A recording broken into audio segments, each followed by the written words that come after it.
नमस्कार प्रेक्षकांनो, ठरलं तर मग या मालिकेच्या येणाऱ्या भागामध्ये जबरदस्त असा ट्विस्ट आपल्याला बघायला मिळणार आहे।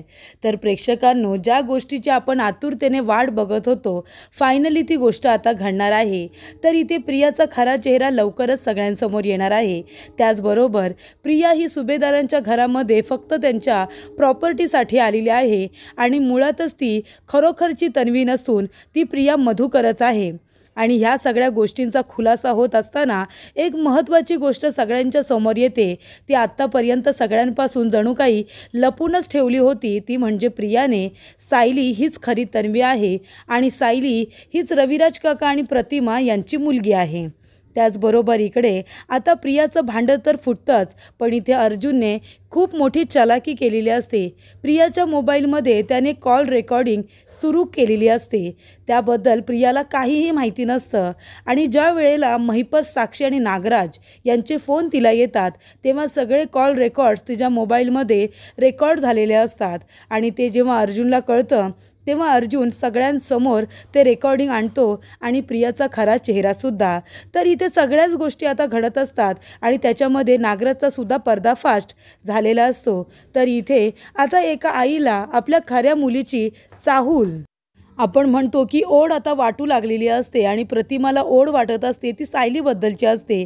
सायलीबद्दल तिला कळवळा वाटत असतो, पण प्रियाबद्दल तिला फक्त अशी माया वाटत असते, पण ती आपली मुलगी आहे हे तिला अजिबात वाटत नसतं।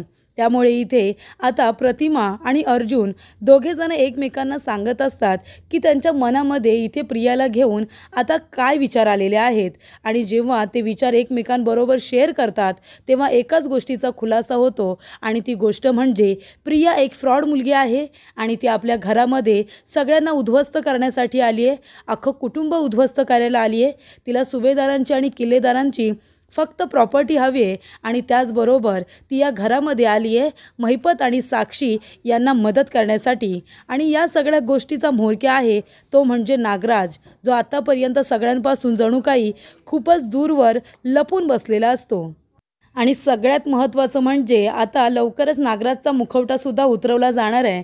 आणि जेव्हा ही गोष्ट अर्जुन आणि प्रतिमा रविराज काकांना सांगतात, तेव्हा रविराज काका प्रियाचं थोबाड तर फोडतातच, पण त्याचबरोबर नागराजचं सुद्धा थोबाड फोडत दोघांची रवानगी कायमची जेलमध्ये करतात आणि त्यांना आता त्यांच्या गुन्ह्याची शिक्षासुद्धा दिलेली असते। आणि हे प्रकरण आता तिथे संपत नाही, तर याचबरोबर इथे साक्षीलासुद्धा प्रियाने कशा पद्धतीने मदत केली आणि सगळा आळ मधुभाऊंवरती आणला हे सुद्धा आता सगळ्यांच्या समोर येतं।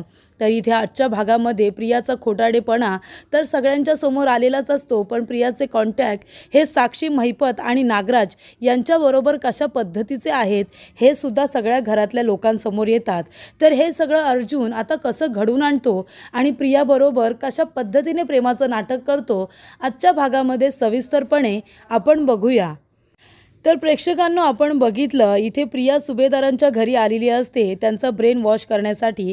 सायली किती वाईट आहे, मी किती चांगली आहे, हे सातत्याने ती लोकांच्या मनामध्ये आता भरवत असते। अर्जुनला कळत असतं की इथे ही प्रिया फक्त सायली किती वाईट आहे आणि सगळ्यांच्या मनातून तिला उतरवण्यासाठी आलेली आहे।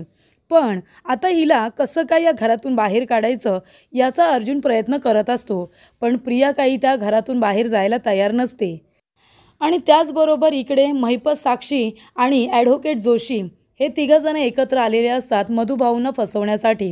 तर मधुभाऊंना फासावरती लटकवायचं हा त्यांचा आता गोल ठरलेला असतो आणि त्यासाठी ते तिघेजणं खूप जास्त प्रयत्न करत असतात, खोटे खोटे पुरावे कोर्टामध्ये सादर करत असतात। आणि ॲडव्होकेट जोशी यांनी मधुभाऊंची केस तर हरण्यासाठीच घेतलेली असते, त्यामुळे ते पलटवार साक्षीवरती कोर्टामध्ये करतच नसतात। अर्जुनच्या सगळं काही लक्षात येत असतं। अर्जुन मधुभाऊंना सारखा रिक्वेस्ट करत असतो की ॲडव्होकेट जोशी यांच्याकडून तुम्ही केस काढा आणि ती मला द्या, पण मधुभाऊ रागाच्या भरामध्ये आपला निर्णय बदलायला अजिबातच तयार नसतात। त्यामुळे सायली, कुसुमताई आणि अर्जुन, चैतन्य सगळेजणच टेन्शनमध्ये असतात की मधुभाऊंनी रागाच्या भरामध्ये खूपच जास्त चुकीचा निर्णय घेतलेला आहे आणि ह्या निर्णयामुळे कदाचित मधुभाऊ खरोखर जेलमध्ये जाऊ शकतात आणि ती साक्षी निर्दोष सिद्ध होऊन बाहेर येऊ शकते आणि वात्सल्य आश्रमसुद्धा त्यांच्या ताब्यामध्ये जाऊ शकतं। तेव्हा इथे अर्जुन खूप प्रयत्न करत असतो पुरावे गोळा करण्यासाठी, तेव्हा इकडे अर्जुनला एक गोष्ट खात्रीने माहिती असते की प्रिया एक नंबरची खोटारडी आहे. तिने कोर्टामध्ये खोटी साक्ष दिली आहे म्हणून मधुभाऊंना इथे शिक्षा भोगावी लागते आणि ती साक्षी बाहेर आहे. पण तिने खरोखर तो खून होताना बघितलं आहे का हे तर कुणाला माहितीच नाही आहे. ती म्हणते की मी आय विटनेस आहे, पण त्यावेळेला तिथे ती होती हे कुणी बघितलं आहे ना. म्हणजे ती म्हणते की मधुभाऊंनी विलाचा खून केला आहे, पण त्यावेळेला प्रिया तिथे होती हे कुणी बघितलं आहे का. मग आपण तिच्या बोलण्यावरती विश्वास का ठेवायचा हे सुद्धा अर्जुनला वाटत असतं आणि तो हा मुद्दा आता कोर्टामध्ये सादर करणार असतो. पण मधुभाऊंनी केस तर त्याच्याकडून काढून घेतलेली असते आणि म्हणून त्याला काही बोलताच येत नसतं.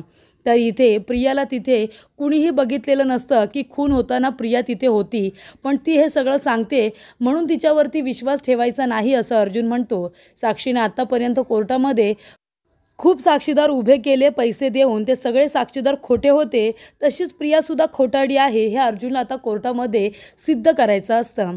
तेव्हा त्याच्या मनामध्ये एक विचार येतो की इथे प्रिया आमच्याच घरामध्ये राहून ती माझ्याबरोबर जवळीकता साधण्याचा प्रयत्न करते, कारण तिच्या मनामध्ये अजून कुठे ना कुठेतरी माझ्याबद्दल जागा आहे आणि तिला माझ्याबरोबर लग्न करायचं आहे.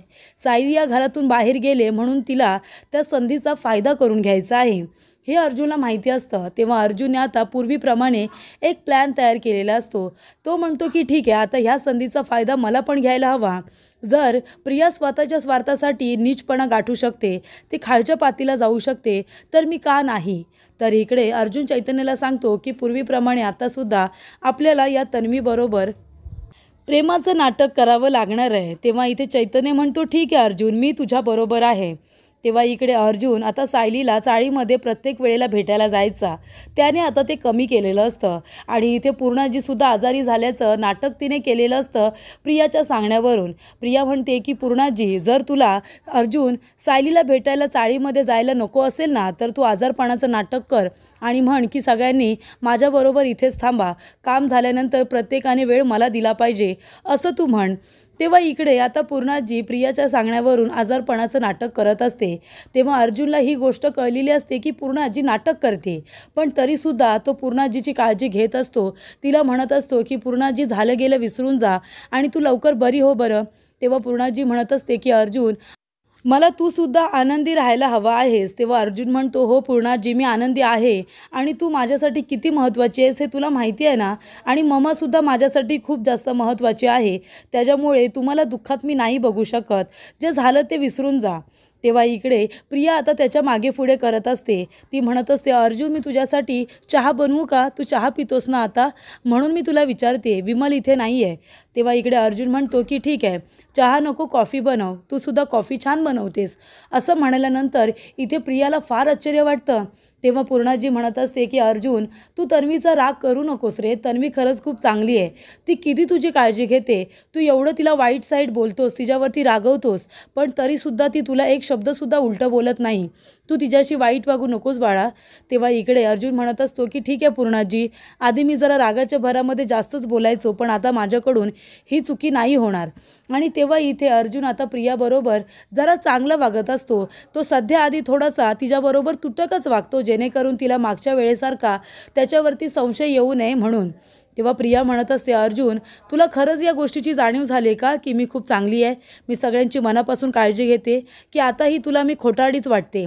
तेव्हा अर्जुन म्हणतो नाही गं तन्वी, मला माफ कर. मागे जरा मी सायलीच्या प्रेमात खरंच वेडा झालो होतो, मला तुझ्यातले चांगले गुण दिसलेच नाही.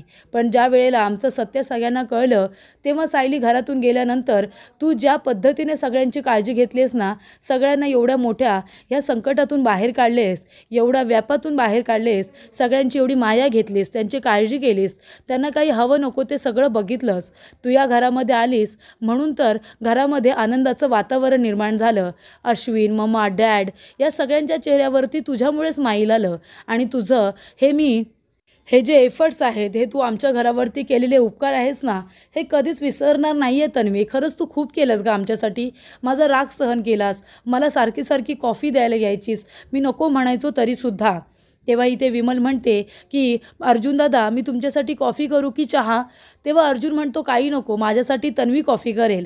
तेव्हा विमल म्हणते खरंच तुम्ही त्यांच्या हाताने दिलेली कॉफी प्याल का? अर्जुन म्हणतो का नाही पिणार, ती पण माणूस आहे, माझी लहानपणीची मैत्रीण आहे. आधी मी रागवलो होतो, पण आता मला कळलं आहे की झालं गेलं विसरून जायला पाहिजे. माझ्या कुटुंबाला मी दुःखात कशाला बघू. आणि तसंही आधी मी लग्न त्यांच्या मर्जीच्या विरोधात केलं होतं म्हणून ते लोक माझ्यावरती चिडले होते, पण आता मी त्यांच्या मर्जीने लग्न करणार आहे. तेव्हा इकडे पूर्णाजी म्हणत असते की अर्जुन, म्हणूनच मी तुला सांगते की एकदा तन्वीचा विचार करायला काय हरकत आहे, तू कर ना बाळा तिचा विचार. तेव्हा अर्जुन म्हणतो की मी नक्की करेन, पण मला थोडा वेळ हवा आहे. आता मलासुद्धा तन्वीमधले चांगले गुण दिसायला लागलेत. खरंच ती किती करते आपल्या घरासाठी, मी विनाकारण तिचा रागराग करतो, एवढी पण ती वाईट नाहीच आहे. तेव्हा इथे प्रियाला फार आनंद झालेला असतो, पण आता प्रिया तोंडावरती पडणार असते. तेव्हा इथे अर्जुन आणि प्रिया दोघेजण आता डेटवरती गेलेले असतात. अर्जुन म्हणतो की आपण थोड्या वेळ बाहेर जाऊया का, डिनरच्या निमित्ताने बाहेर जाऊया, म्हणजे मलासुद्धा जरा बरं वाटेल. तेव्हा प्रिया त्याच्याबरोबर डिनरला जायला तयार होते आणि तेव्हाच इथे अर्जुनने तिला ड्रिंकसुद्धा प्यायला दिलेलं असतं. आणि त्यावेळेला तिच्या मोबाईलवरती सारखे महिपत, साक्षी, नागराज यांचे फोन चालू असतात, जेणेकरून सुभेदारांच्या घरी काय चाललं आहे, अर्जुन काय प्लॅनिंग करतोय हे त्यांना जाणून घ्यायचं असतं. पण इथे प्रिया आता अर्जुनजवळ बोलण्याच्या नादामध्ये त्या फोनकडे लक्ष देत नाही, कारण तिचा फोन सायलेंटवरती असतो. पण प्रत्येकाची नावं अर्जुनने वाचलेली असतात. आणि त्यानंतरला इथे आता रविराज काकांचा फोन आल्यानंतर ती फोन घेते आणि अर्जुन तिला आठवण करून देतो की सिनियरचा फोन आलेला आहे. तेव्हा ती फोन घेते आणि तसाच फोन तिथे बाजूला ठेवून देते. तेव्हा इथे अर्जुन मुद्दामून तिच्या अंगावरती ड्रिंक सांडवतो आणि प्रिया म्हणते की मी हे जरा वॉश करून आलेच. तेवढ्यातच तो प्रियाचा मोबाईल घेतो आणि त्याच्यामध्ये कॉल रेकॉर्डिंग सुरू करतो, पण अशा पद्धतीने करतो की प्रियाला कळत नाही की मोबाईलमध्ये माझे सगळे कॉल हे रेकॉर्ड्स होत आहेत, हे प्रियाला कळत नाही. तेव्हा इकडे आता डिनर वगैरे झाल्यानंतर अर्जुन आपला प्लॅन कंटिन्यू ठेवतो. तो प्रियाच्या खूप प्रेमात आहे असं आता दाखवत असतो. सारखं तिच्या जवळजवळ करत नाही, पण त्याच्या वागण्यातून, बोलण्यातून आता प्रियाला खरंच असं वाटत असतं की अर्जुनसुद्धा तिच्यावरती प्रेम करतोय. त्यालासुद्धा आता प्रिया आवडायला लागले असं सगळ्यांना घरामध्ये वाटत असतं, जेणेकरून त्याला कुणावरतीही संशय येऊ नये म्हणून तो जरा तिच्यापासून अंतर ठेवून जणू काही खूपच प्रेम आहे असं दाखवत असतो. त्यानंतरला इथे महिपत, साक्षी आणि नागराज यांचे आता फोन तिला येत असतात. तेव्हा बोलणं होत असतं की या लोकांना उद्ध्वस्त करणार, अर्जुनला मी माझ्या जाळ्यामध्ये ओढते, सायलीला कधीच कळणार नाही की ती खरी रविराज आणि प्रतिमाची मुलगी आहे. मी रविराज यांचासुद्धा पैसा स्वतःकडे घेणार आहे आणि सुभेदारांचासुद्धा. किल्लेदार आणि सुभेदार यांची सगळी प्रॉपर्टी माझ्याकडे आली की आपण ती वाटून घेऊ. हे सगळे प्लॅनिंग, प्लॉटिंग हे सगळं काही रेकॉर्ड झालेलं असतं. नागराजने हा सगळा गेम केला होता, नागराजचं हे सगळं समीकरण आहे हे सुद्धा पुढे आलेलं असतं. त्यामुळे इथे आता सत्याचा उलगडा तर होणारच असतो. इथे आता अर्जुन प्रियाचा मोबाईल ज्या ज्या वेळेला त्याला मिळत असतो त्या त्या वेळेला सगळं रेकॉर्डिंग आपल्या मोबाईलमध्ये तो सेंड करून ठेवत असतो. तर इकडे प्रियाला त्याबद्दल तो अजिबातच काही कळू देत नाही. त्याने या वेळेला पूर्णपणे काळजी घेतलेली असते. जेव्हा जेव्हा प्रिया सगळ्यांची काळजी घेण्यामध्ये बिझी असते तेव्हा अर्जुनने तिचा मोबाईल घेतलेला असतो. तर इकडे प्रिया साक्षीजवळ बोलत असताना हे रेकॉर्ड झालेलं असतं की या सुभेदारांची काळजी घ्यायला लागते, सतत त्यांच्या मागे पुढे करायला लागतं. त्यांची एवढी लायकी तरी आहे का त्यांची काळजी घेणे इतकी? या लोकांनी माझं थोबाड फोडलं होतं, पण आता यांना रस्त्यावरती आणल्याशिवाय मी काही स्वस्थ बसणार नाही. आणि हे जेव्हा रेकॉर्डिंग अर्जुन ऐकतो तेव्हा त्याला प्रियाचा खरा चेहरा कळतो की ही या घरामध्ये फक्त पैशांसाठी आलेली आहे, सगळ्यांना लुबाडण्यासाठी आलेली आहे. आणि तेव्हा इथे आता अर्जुनला हे सगळं कळल्यानंतर त्याची भेट प्रतिमाजवळ होते. प्रतिमा मंदिरातून आता घरी चाललेली असते आणि जेव्हा प्रतिमाजवळ भेट होते तेव्हा अर्जुन गाडी थांबवतो आणि म्हणतो की प्रतिमा आता थांब, मी तुला घरी सोडतोय. तेव्हा इथे प्रतिमा आता अर्जुनला म्हणत असते की सायलीजवळ बोलणं होतं का, तिला भेटणं होतं का? तेव्हा अर्जुन म्हणतो की हो, सायलीजवळ माझं भेटणं होतं, बोलणं होतं, तीसुद्धा तुझ्याबद्दल विचारत असते. तेव्हा इकडे आता प्रतिमा म्हणत असते तुला एक सांगू का अर्जुन, कुणाला बोलू नकोस. तेव्हा अर्जुन म्हणतो नाही बोलणार, बोल ना, काय बोलायचं आहे. तेव्हा इकडे प्रतिमा म्हणत असते की मला आहे ना सायलीबद्दल खूपच जास्त ओढ वाटते रे, म्हणजे माझी लहानपणीची तन्वी आणि सायली जर तू बघशील ना तर दोघीजणी सारख्याच आहेत.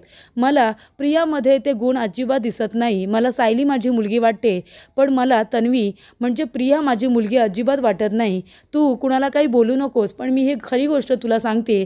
तिच्यामध्ये लहानपणीच्या तन्वीचे गुणच नाही आहेत आणि तिला लहानपणीचं काही आठवतसुद्धा नाही, काही माहितीसुद्धा नाही आहे. तिच्या आवडीनिवडी तिला माहिती नाही आहेत.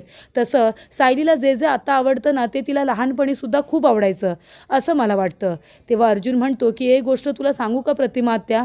तेव्हा ती म्हणते सांग ना. तेव्हा अर्जुनने जे काही कॉल रेकॉर्डिंग आपल्या मोबाईलमध्ये त्याने सेंड करून ठेवलेले असतात ते सेव्ह करून ठेवतो आणि ते प्रतिमाला ऐकवतो. तो म्हणतो की हे बघ, इथे प्रियाला आहे ना, तो महिपत फोन करतो, साक्षी फोन करते आणि नागराज काकासुद्धा फोन करतो. तेव्हा त्यांचं जे बोलणं झालेलं आहे ना, ते मी रेकॉर्ड केलं आहे. त्याच्यामध्ये नागराज म्हणत असतो की लवकरात लवकर दादाची सगळी प्रॉपर्टी तुझ्या नावावरती करून घे आणि ती प्रॉपर्टी लगेच माझ्या नावावरती करायची. तुला या घरामध्ये मी कशासाठी आणले हे विसरू नकोस. तू काय खरी तन्वी नाही आहेस, कळलं ना? खरी तन्वी तर ती सायली आहे आणि तू या घरामध्ये फक्त फ्रॉड करण्यासाठी आली आहेस, त्या किल्लेदाराला फसवण्यासाठी. आणि तुला काय गं, किल्लेदारांची प्रॉपर्टी तर मिळेलच, पण सुभेदारांची सुद्धा मिळेल आता, कारण अर्जुनसुद्धा तुझ्या प्रेमात पडला आहे ना.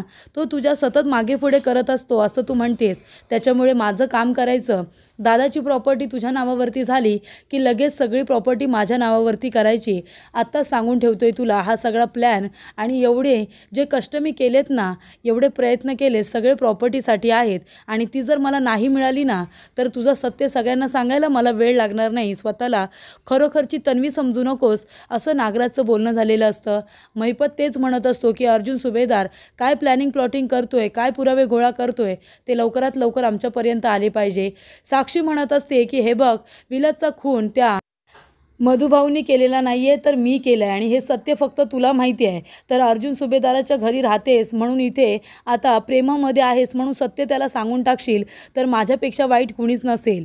हे सत्य फक्त तुला माहिती आहे की विलासचा खून मी केला आहे आणि जर ते त्या अर्जुनला कळलं तर माझ्यापेक्षा वाईट दुसरं कुणीही नसेल असं साक्षी तिला म्हणत असते. हे सगळे कॉल रेकॉर्ड्स आता प्रतिमाने ऐकलेले असतात. तेव्हा तिला एका गोष्टीचा आनंद होतो. तिला कळतं की सायली तिची मुलगी आहे आणि एका गोष्टीचं फार वाईट वाटतं की प्रिया जी रविराज काकांबरोबर मी तुमची मुलगी आहे असं म्हणून राहत असते, तिने त्यांना फसवलेलं असतं, सगळ्यांना तिने अंधारात ठेवलेलं असतं. त्यामुळे इथे आता रविराज काकांना अर्जुन म्हणतो की हे सगळं आपण सांगायचं. तेव्हा प्रतिमा म्हणते आधी मी बोलते त्यांच्याबरोबर. आणि प्रतिमा रविराज काकांना सगळं काही व्यवस्थित त्यांना विश्वासात घेऊन सांगते. रविराज काका म्हणतात माझा विश्वास नाही बसत आहे, अर्जुन खोटं बोलतोय. तेव्हा अर्जुन तिथे येतो आणि सगळे कॉल रेकॉर्डिंग जे केलेले असतात ते रविराज काकांना ऐकवतो आणि तो म्हणतो की सिनियर हेच खरं आहे. अरे ती तुझी मुलगी वाटते तरी का? सायलीच तुझी मुलगी आहे, या गोष्टीवरती विश्वास ठेव. तेव्हा आता कॉल रेकॉर्डिंगमध्ये जे काही प्रिया बोललेली असते नागराज, महिपत आणि साक्षीला, हे सगळं त्यांनी ऐकल्यानंतर त्यांचा विश्वास बसतो की हे सगळे एक नंबरचे खोटारडे आहेत. सायली माझी मुलगी आहे या लोकांना माहिती आहे, पण यांनी सगळं हे प्रॉपर्टीसाठी केलं, पैशासाठी केलं. मी यांना आता कधीच माफ करणार नाही, सोडणार नाही असं रविराज काका म्हणतात. तेव्हा रविराज काका आता सगळ्या किल्लेदारांना घरी बोलावून घेतात आणि सुभेदारसुद्धा एकत्रच असतात. तेव्हा अर्जुनने आता जे जे कॉल रेकॉर्डिंग करून ठेवलेले असतात ते मोठ्या आवाजात सगळ्यांच्या समोर लावतो. तेव्हा इकडे सगळ्यांच्या पायाखालची जमीन सरकते. सगळे प्रियाकडे बघायला लागतात. तेव्हा प्रियाला आता त्याच्यावरती काही बोलतासुद्धा येत नाही. ती म्हणत असते हे सगळं खोटं आहे. तेव्हा रविराज काका म्हणतात आता मला तुझ्याशी काही बोलायचं नाही आहे, सगळं चेहरा तुझा खरा चेहरा आमच्या समोर आला आहे. ते प्रियाच्या थोबाडीत देतात, नागराच्या थोबाडीत देतात आणि पोलिसांना तिथे बोलावून त्या दोघांनाही अरेस्ट करायला सांगतात. त्यांना त्यांच्या गुन्ह्याची शिक्षा देतात. आणि तुला मुलगी म्हणून मी घरामध्ये ठेवलं या गोष्टीची मला आता लाज वाटते असं सुद्धा रविराज काका म्हणतात.